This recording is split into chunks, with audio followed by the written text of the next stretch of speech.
There's a molecule in your brain and body that, when released, tends to make you look outside yourself, pursue things outside yourself, and to crave things outside yourself. There are a lot of myths about the molecule dopamine. We often hear about so-called dopamine hits. You look at your Instagram, dopamine hit. You see someone you like, dopamine hit. But actually, there's no such thing as a dopamine hit. And actually, the way that your body uses dopamine is to have a baseline level of dopamine, meaning an amount of dopamine that's circulating in your brain and body all the time. And that turns out to be important for how you feel generally. This is why when you repeatedly engage in something that you enjoy, your threshold for enjoyment goes up and up and up. And that's what we call addiction. When somebody pursues a drug or an activity that leads to huge increases in dopamine, and you might think, oh, a big peak in dopamine, after that, I'm going to feel even better because I just had this great event. Not the case. What actually happens is that your baseline level of dopamine drops. If you scroll social media and you see something you really like, dopamine hit. Sure, there's an increase in dopamine. But then you get to something else and you go, not that interesting. How much dopamine you experience from something depends on your baseline level of dopamine when you arrive there and your previous dopamine peaks.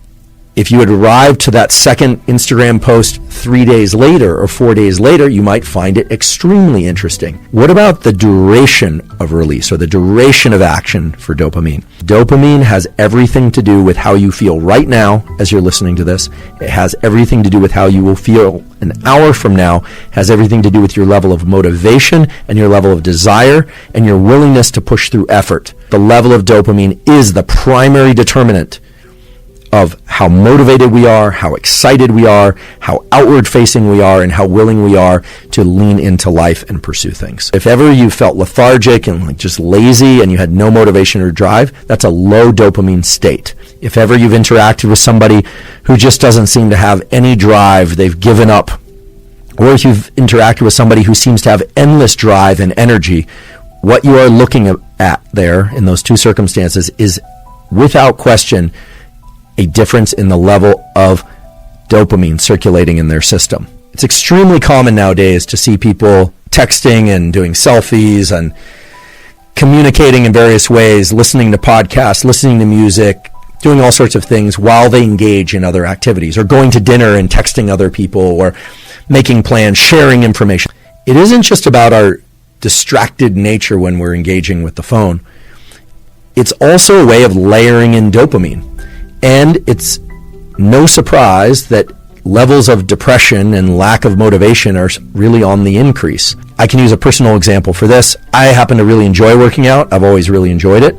But in recent years, I noticed that if I was bringing my phone to my workouts, I started to lose interest in what I was doing. It wasn't as pleasurable. As I started learning more about this relationship between the peaks and the baselines and dopamine, what I realized was that some time ago I probably experienced a incredible increase in the amount of dopamine during one of my workouts because I enjoy working out and I enjoy listening to music. Well, those are all wonderful pursuits, but I had layered in too many of them too many times, and then it essentially wasn't working for me anymore. Much in the same way a drug wouldn't work for somebody who takes it repeatedly because their baseline of dopamine is dropping. This is something that I think has been misinterpreted as people can't be alone now. They can't handle just their thoughts. I don't think that's really what's going on. I think what's happened is that we achieved the great dopamine increase that comes from this incredible thing. But then what happens is it doesn't have that same fulfilling aspect to it. And it tends to remove the excitement and the pleasure of the very activities that we are engaged in. Try removing multiple sources of dopamine release, or what used to be multiple sources of dopamine release, from activities that you want to continue to enjoy or that you want to enjoy more. It takes a little bit of working with. I know it can be challenging. In the first week or so of not engaging with the phone during any kind of workout, that actually was really tough.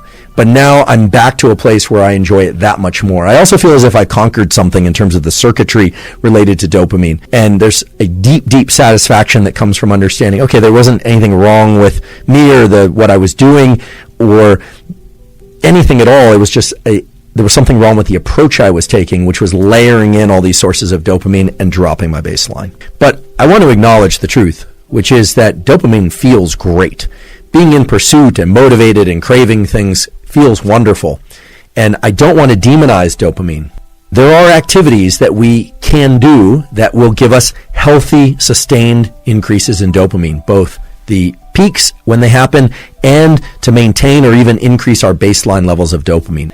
In recent years, there's been a trend toward more people doing so-called cold exposure, getting into cold showers, taking ice baths, exposing oneself to cold water of various kinds, can in fact increase our levels of dopamine. What temperature of water you can tolerate will depend on how cold water adapted you are and how familiar you are with the experience of getting into cold water. This does appear to raise the baseline of dopamine for substantial periods of time, and most people report feeling a heightened level of calm and focus after getting out of cold water. What you find over time is that you can start to associate a dopamine release. You can evoke dopamine release from the friction and the challenge that you happen to be in.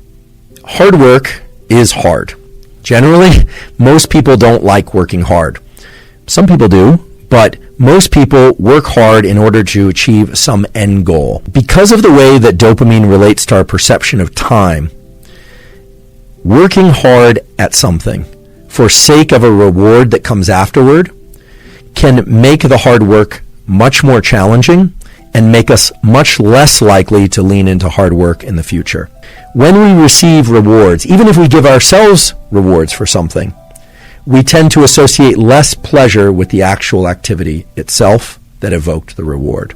Now that might seem counterintuitive, but that's just the way that these dopaminergic circuits work. Over time, we have the experience of less and less pleasure from that particular activity while we're doing it.